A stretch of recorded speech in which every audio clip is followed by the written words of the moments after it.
Escombros y sombras llegaron,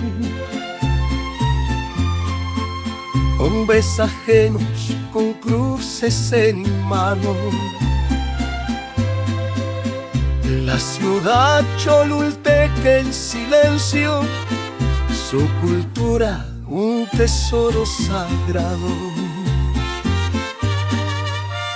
Las pirámides, altares de gloria, fueron vistas con ojos de pecado. La conquista vistió su texto religioso, un pasado de fuego eterno.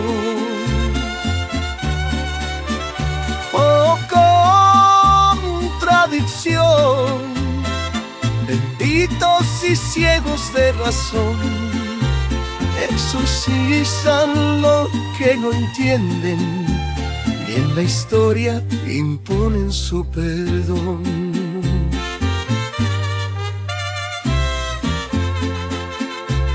Quien borra el valor de un pueblo, quien impone su fe a la fuerza,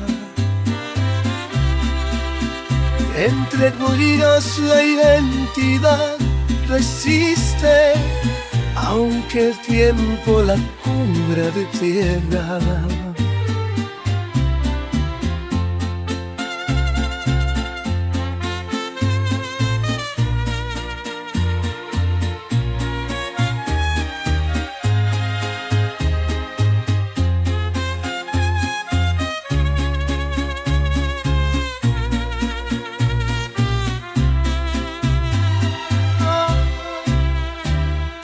Borra el valor de un pueblo, quien impone su fe a la fuerza,